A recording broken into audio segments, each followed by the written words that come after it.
The following is by Rudolf Steiner, and it is from the Mission of the Individual Folk Souls, GA 121. This is Lecture 11, Nerthus, Freyja and Gerda.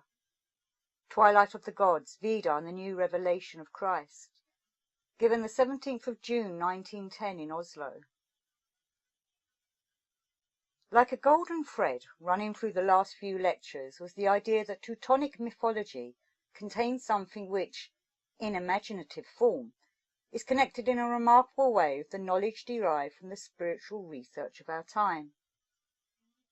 Now this is also one of the reasons why we may hope that the folk spirit, the archangel, who directs and guides this country, Norway, will imbue modern philosophy and modern spiritual research with the capacities he has developed over the centuries, and that henceforth modern spiritual research will be fertilized by uniting with the life forces of the entire people.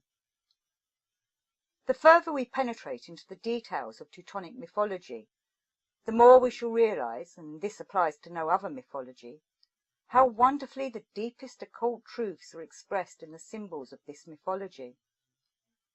Perhaps some of you who have read my occult science and outline, or have heard other lectures which I was able to give here, will recall that once upon a time in the course of Earth evolution, an event occurred which we may describe as the descent of those human souls who, in primeval times before the old Lemurian epoch, for very special reasons, rose to other planets, to Saturn, Jupiter, Mars, Venus and Mercury, and that these souls in the late Lemurian epoch and throughout the Atlantean epoch, after the hardening forces of the moon had left the Earth, endeavored to incarnate in human bodies whose capacities had gradually been developed and perfected under Earth conditions. These Saturn, Jupiter, Mars, Venus and Mercury souls then descended upon Earth, and this descent can still be verified today in the Akashic records.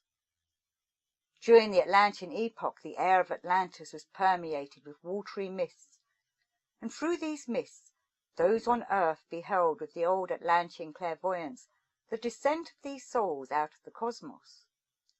Whenever new beings descended from spiritual heights into the still, soft, plastic and pliant bodies of that time, this was understood to be the external manifestation of souls descending out of the cosmos, out of the atmosphere, out of planetary spheres, in order to incarnate in earthly bodies. These earthly bodies were fructified by that which poured down from spiritual heights.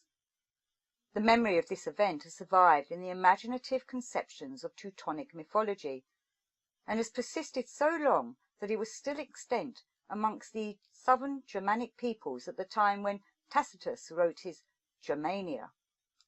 No one will understand the account Tacitus gives of the goddess Nerthus unless he realizes that this event actually took place. He relates that the chariot of the goddess Nerthus was driven over the waters. Later on this survived as a solemn ritual. Formerly it had been a matter of actual vision. This goddess offered the human bodies that were suitable to the human souls descending from the planetary spheres. That is the mystery underlying the Nerthus mystery, and it has survived in all that has come down to us in the older sagas and legends, which give intimations of the birth of physical man. Njordr, who is intimately related to the goddess Nerthus, is her masculine counterpart. He is said to represent the primeval memory of the descent of the psycho-spiritual beings, who in olden time had risen to planetary heights and who, during the Atlantean epoch, had come back and incarnated in human bodies. In my pamphlet, The Occult Significance of Blood, you can read how miscegenation and contact between different peoples have played a significant role at certain periods. Now, not only the mixture of peoples and their interrelationships which led to the introduction of foreign blood, but also the psychic and spiritual development of the folk spirits have played a decisive part.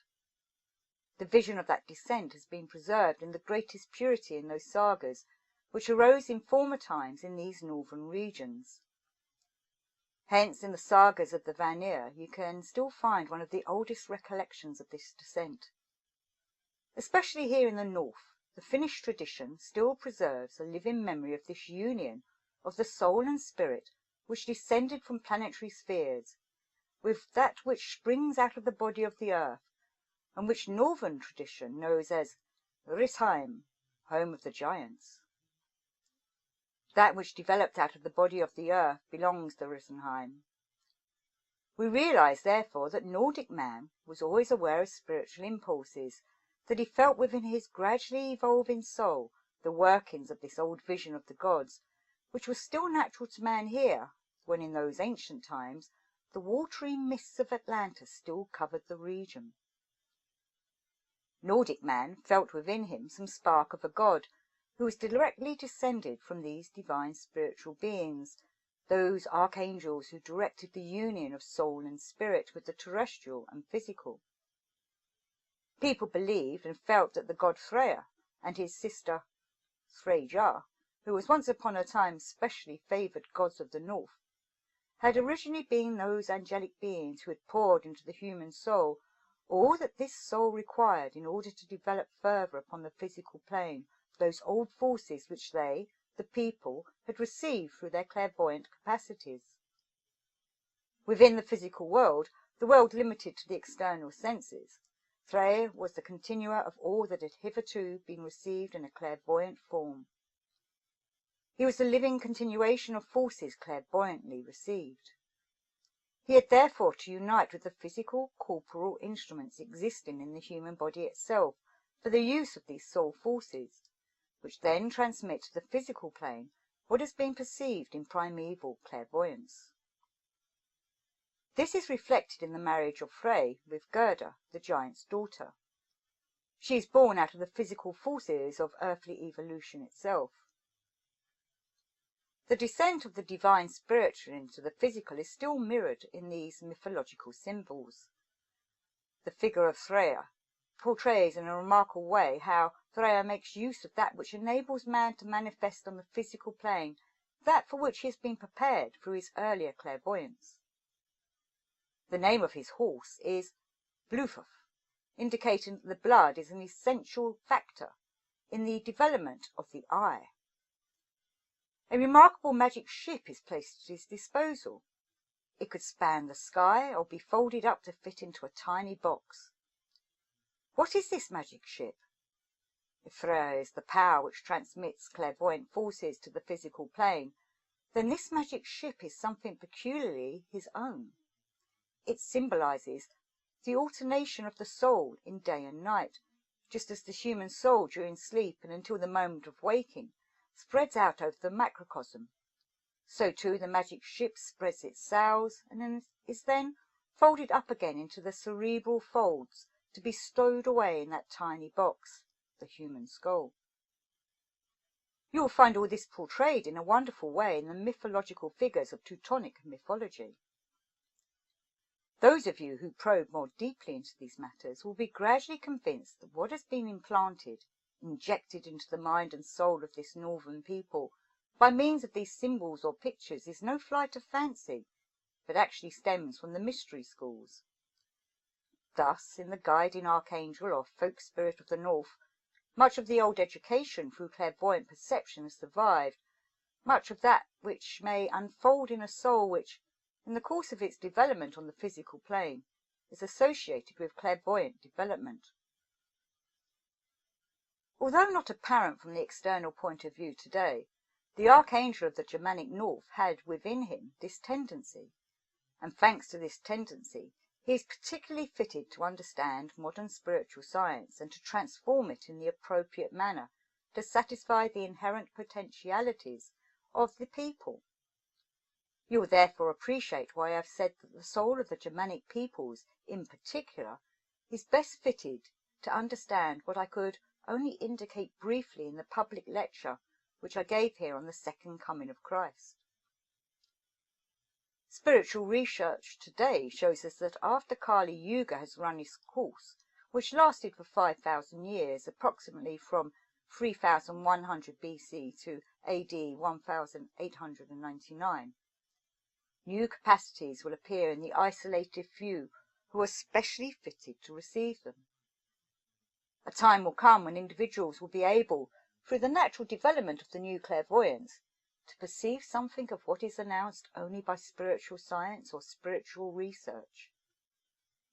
We are told that in the course of the next centuries, increasing numbers of people will be found in whom the organs of the etheric body are so far developed that they will attain to clairvoyance, which today can only be acquired through training. How are we to account for this? What will be the nature of the etheric body in those few who develop clairvoyance? There will be some who will receive clairvoyant impressions, and I should like to describe to you a typical example. A man performs some act and at the same time feels himself impelled to observe something. A sort of dream vision arises in him which at first he does not understand. But if he has heard of karma, of how world events conform to law, he will then realize little by little that what he has seen is the karmic counterpart of his present deeds made visible in the etheric world. Thus the first elements of future capacities are gradually developed. Those who are open to the stimulus of spiritual science will, from the middle of the 20th century on, gradually experience a renewal of that which St. Paul saw in etheric clairvoyance as a mystery to come, the mystery of the living Christ.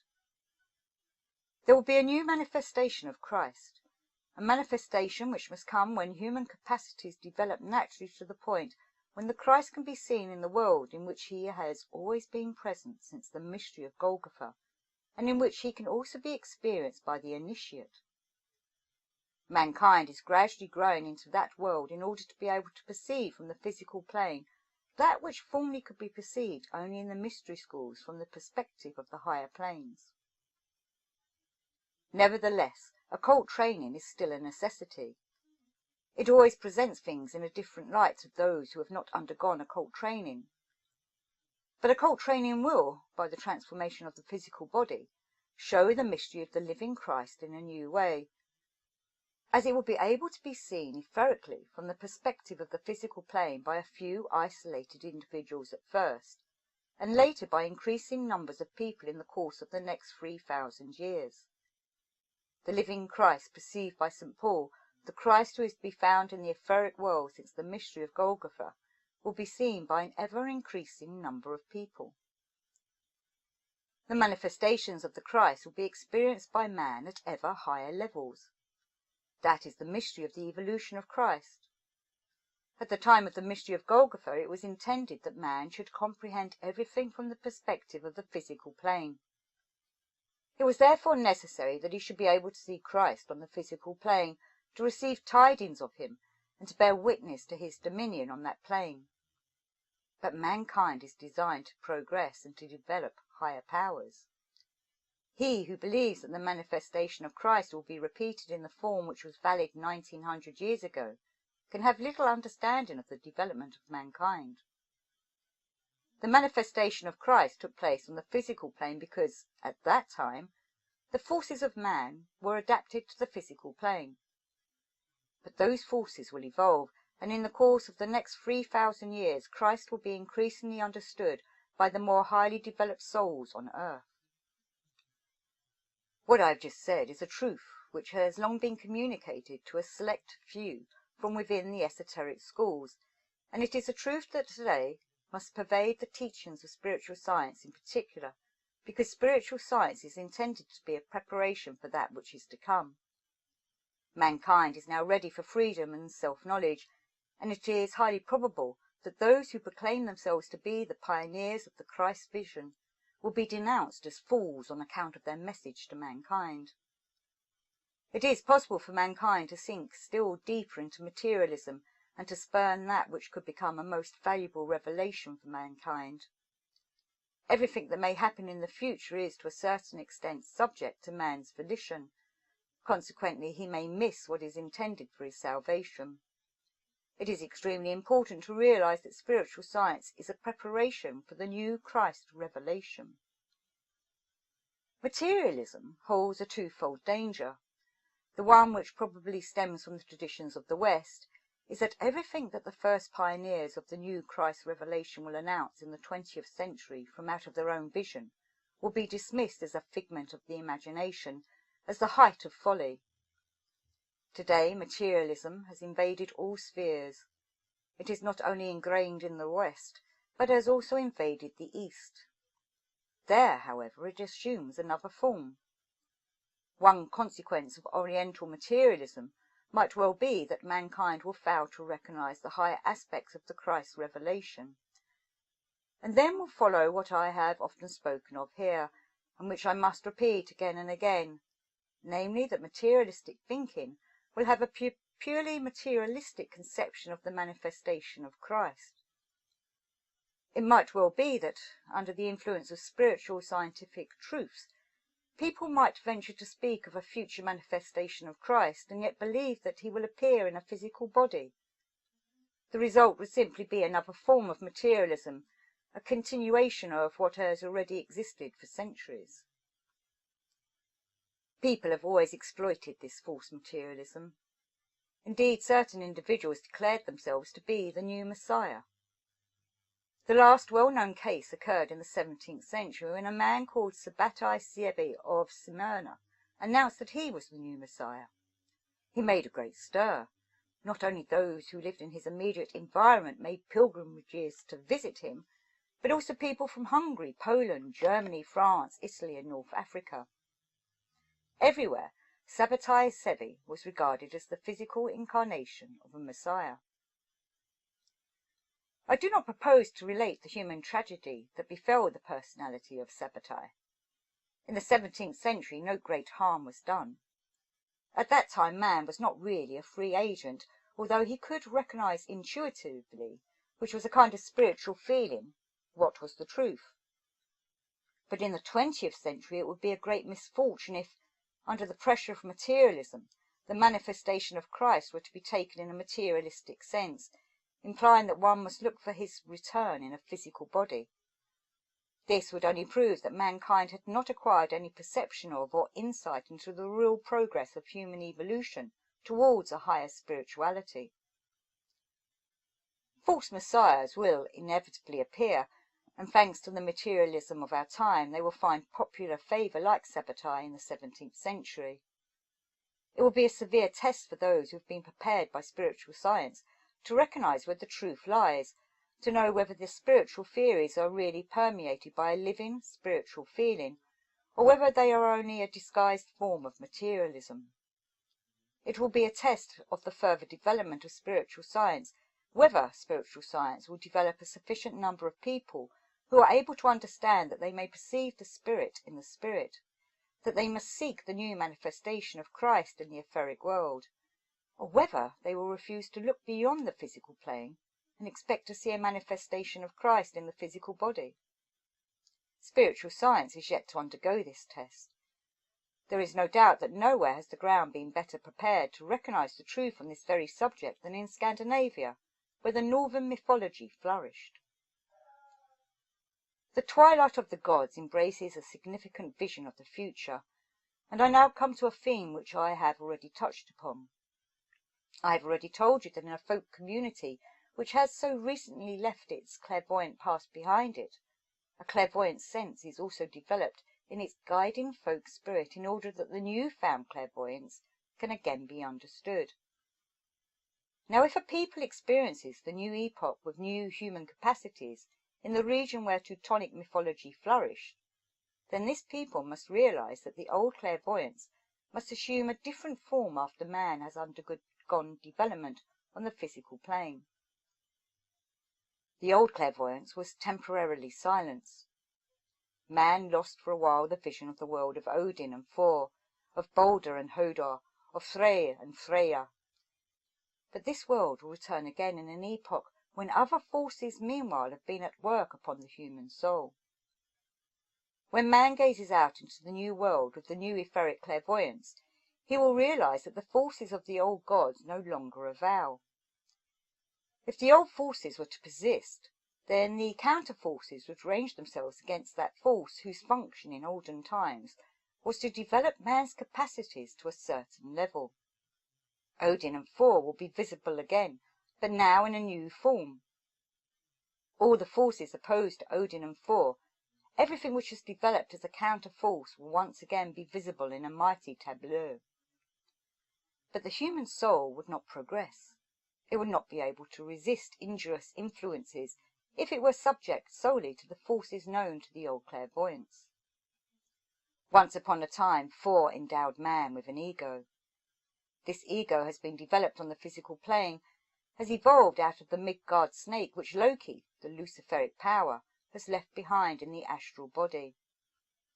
That which Thor was once able to give and which the human soul transcends is in conflict with that which proceeds from the Midgard snake. This is depicted in Nordic mythology as the conflict between Thor and the Midgard snake. They are evenly matched. Neither can prevail. In the same way, Odin wrestles with the Fenris wolf and does not prevail. Freyja, who for a time moulded the human soul forces, had to succumb to that which had been given from out of the earth forces themselves to the eye, which meanwhile had been developed on the physical plane. Freyja was overcome by the flaming sword of earth-born Sutor. All these details, which are set down in the Twilight of the Gods, will find their counterpart in a new etheric vision which, in reality, points to the future. But the Fenris wolf, symbol of the relics of the old clairvoyants, will live on in the future. There is a very deep truth concealed in the fact that the struggle between the Fenris wolf and Odin still persists. There will be no greater danger than the tendency to cling to the old clairvoyance, which has not been permeated with the new forces, a danger which might tempt man to remain content with the manifestations of the old astral clairvoyance of primeval times, such as the soul pictures of the Fenris wolf. It would again be a severe trial for the future prospects of spiritual science if, perhaps in the domain of spiritual science itself, there should arise a tendency to all sorts of confused, chaotic clairvoyance, an inclination to value clairvoyance illuminated by reason and spiritual knowledge less higher than the old chaotic clairvoyance, which is denied this prerogative. These dark and confusing relics of the old clairvoyance would wreak a terrible vengeance.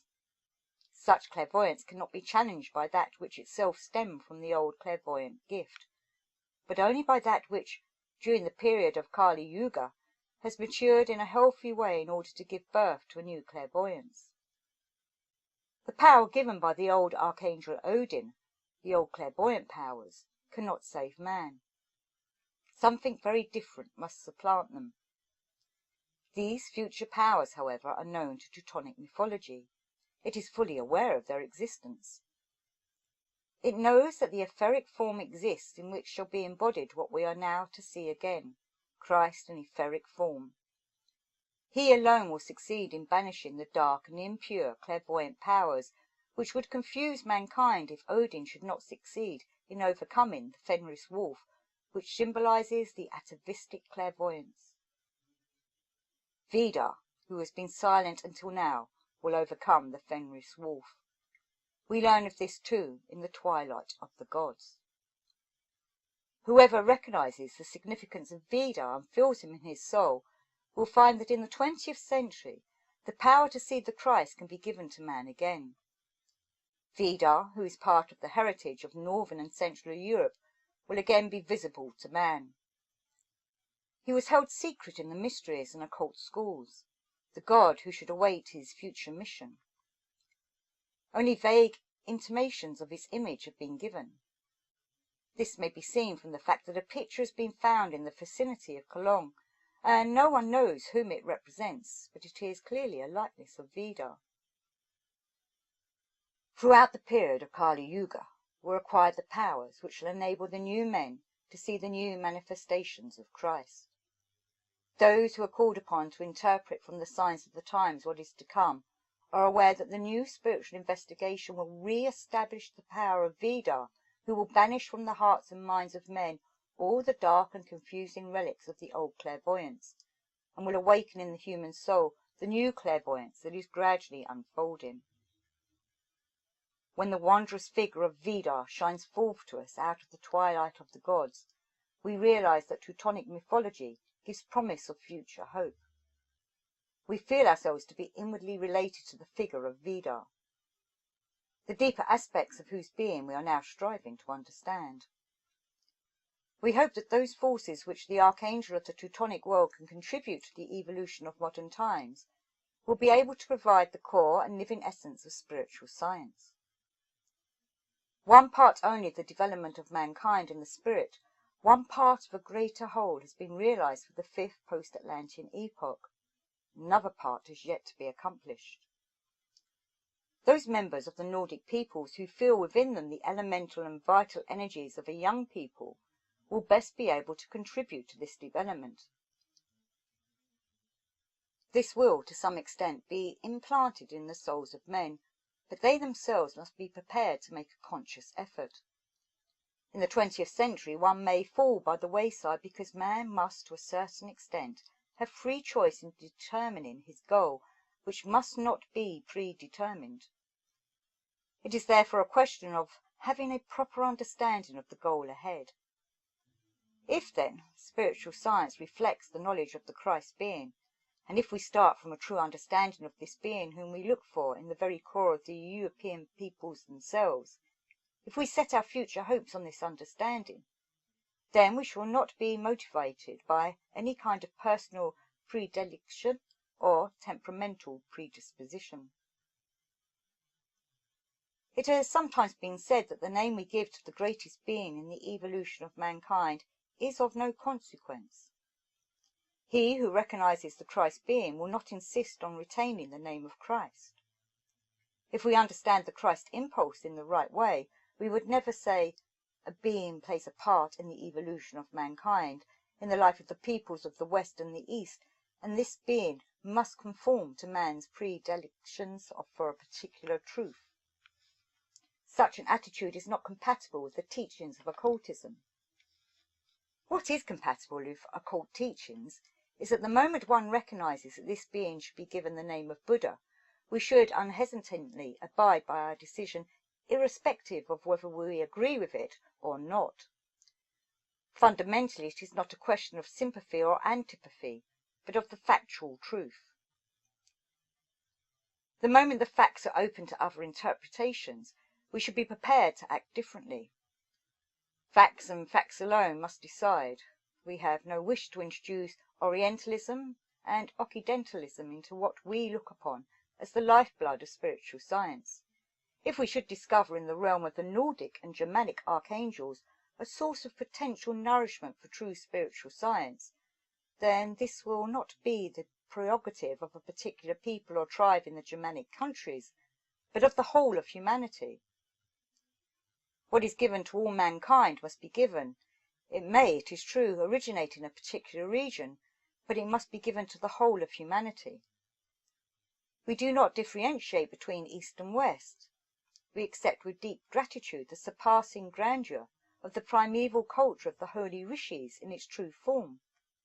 We accept with gratitude the Persian culture, the Egypto-Chaldean and Greco-Latin cultures, and with the same objectivity, we also accept the cultural heritage of Europe.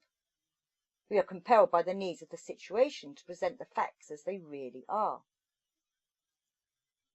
If we incorporate the total contributions which each religion has made to the civilizing process of mankind into what we recognize to be the common property of mankind, then the more we do this, the more we are acting in accordance with the Christ principle.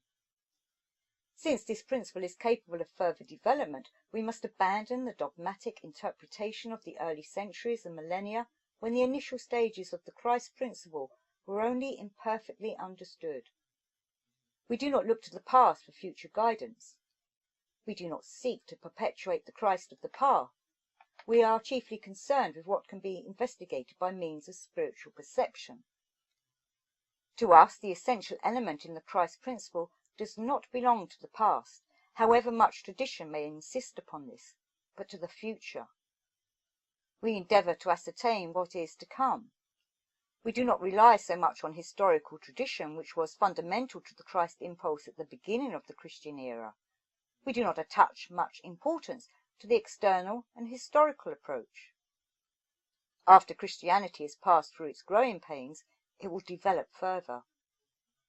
It has gone forth into foreign lands and sought to convert the people to the particular Christian dogmas of the age. But we profess a Christianity which proclaims that Christ was active in all ages, and that we shall find him wheresoever we go, that the Christ principle is the highest expression of anthroposophy. And if Buddhism acknowledges as Buddhists only those who swear by Buddha, then Christianity will be the faith that swears by no prophet, because it is not subject to a religious founder attached to a particular people, but recognizes the God of all mankind. Every Christian knows that the focal point of Christianity is the mystery which became manifest on the physical plane at Golgotha.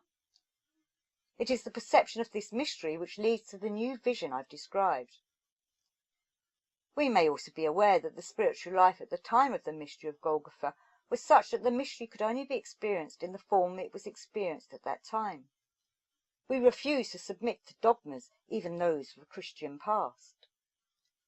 If a dogma should be imposed upon us, irrespective of its source, we would reject it in the name of the true Christ principle.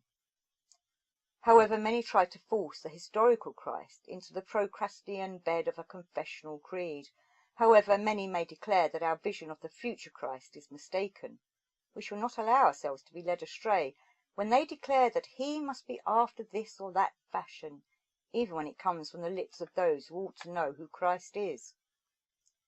Equally, the idea of the Christ being should not be limited or circumscribed by Eastern traditions, nor be coloured by the dogmas of Oriental dogmatism.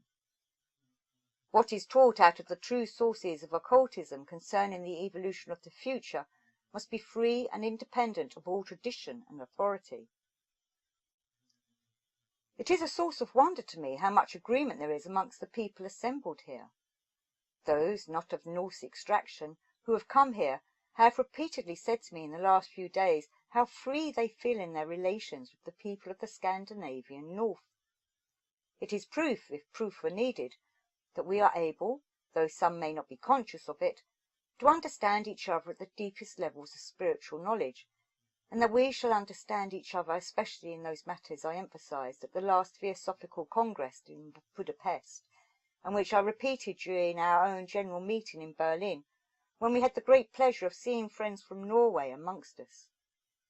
It would be disastrous for spiritual science if he who cannot yet see into the spiritual world were obliged to accept in blind faith what he is told.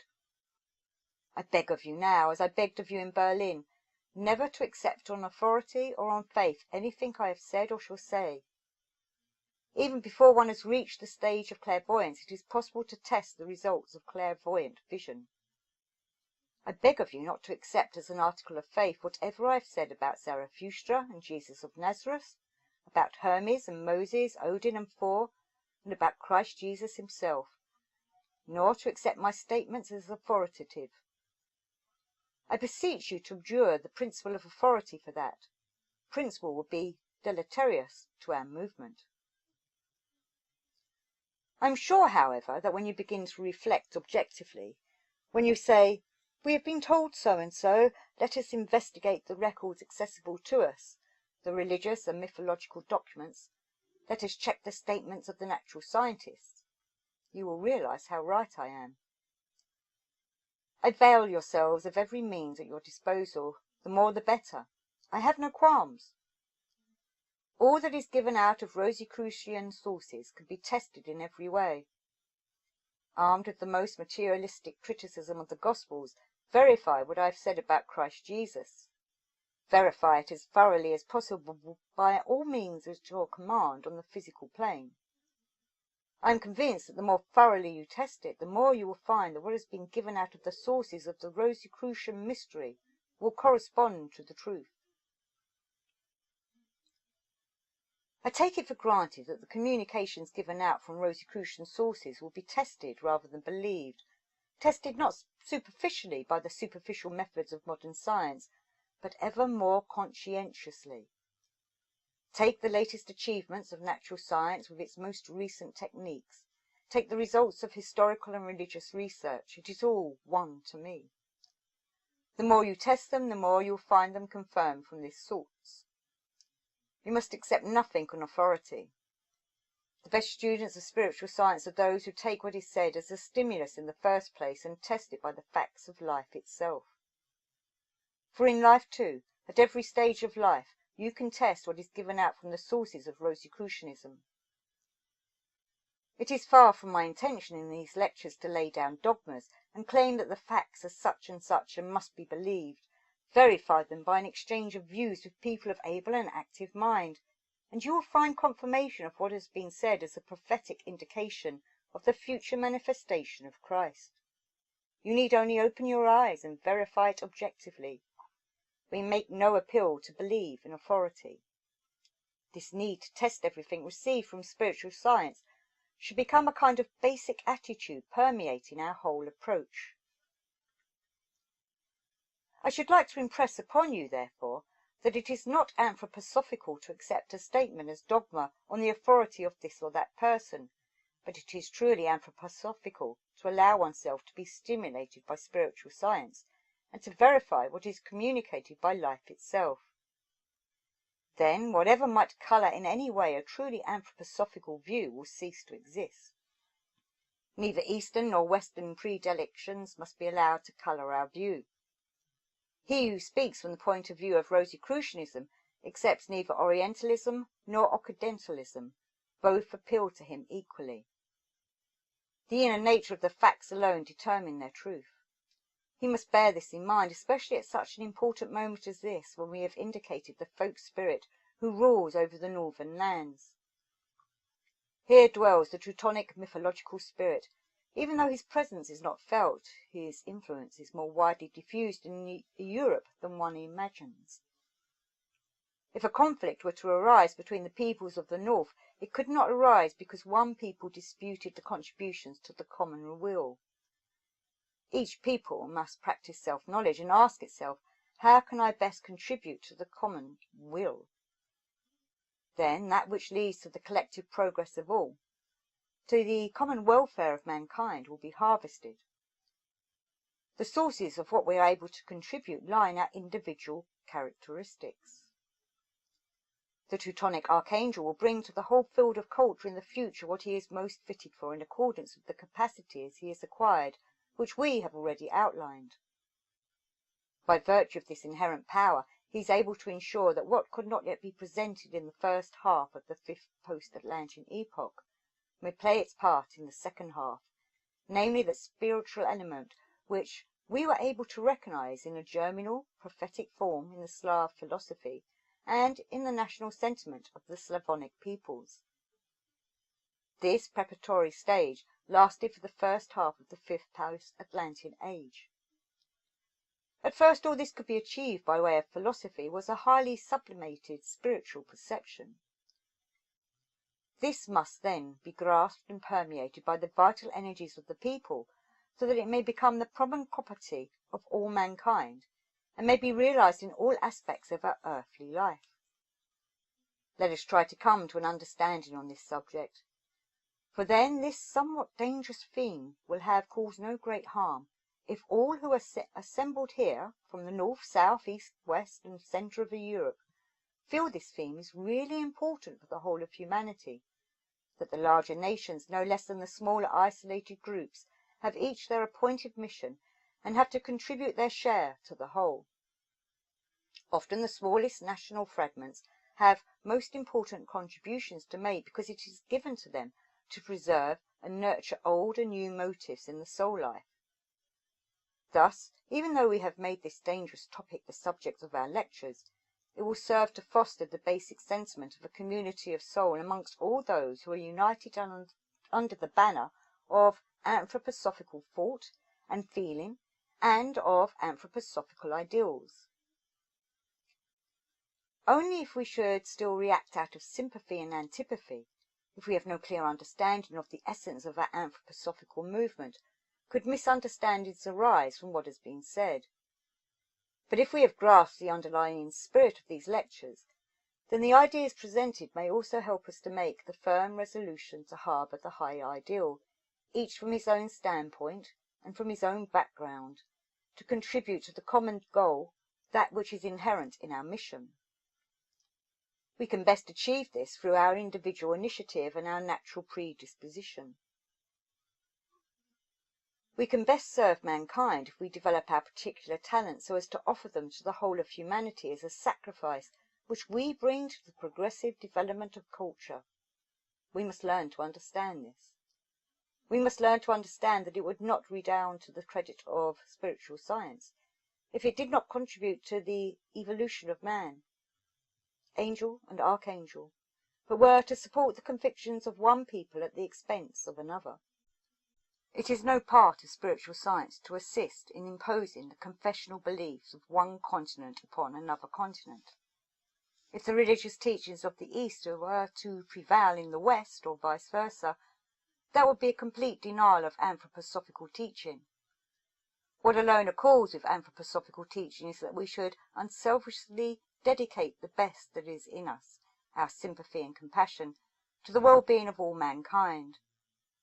And if we are self-contained and live not for ourselves but for all men, then that is true anthroposophical tolerance. I had to add these words by way of explanation, for this somewhat delicate subject might otherwise offend national susceptibilities. Spiritual science, as we shall realize more and more clearly, will bring an end to the divisions of mankind. Therefore now is the right moment to learn to know the folk souls, because the province of spiritual science is not to promote antagonism between them, but to call upon them to work in harmonious cooperation. The better we understand this, the better students of spiritual science we shall be.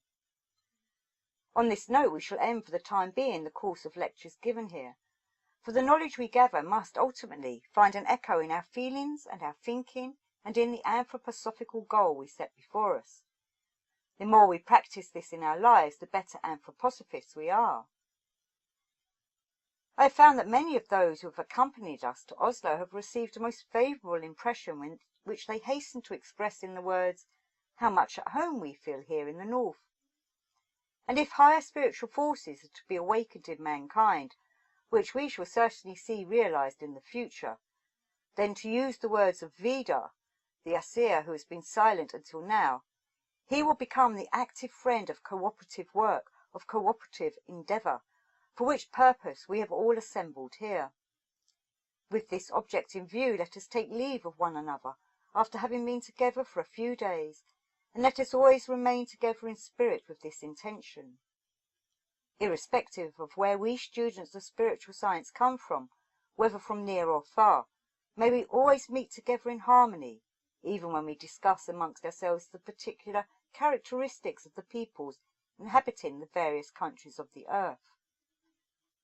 We know that these are only the several tongues of flame which will mount together into the mighty flame upon the altar, the united progress of mankind, through the anthroposophical view of life, which lies so close to our hearts and is deeply rooted in our souls.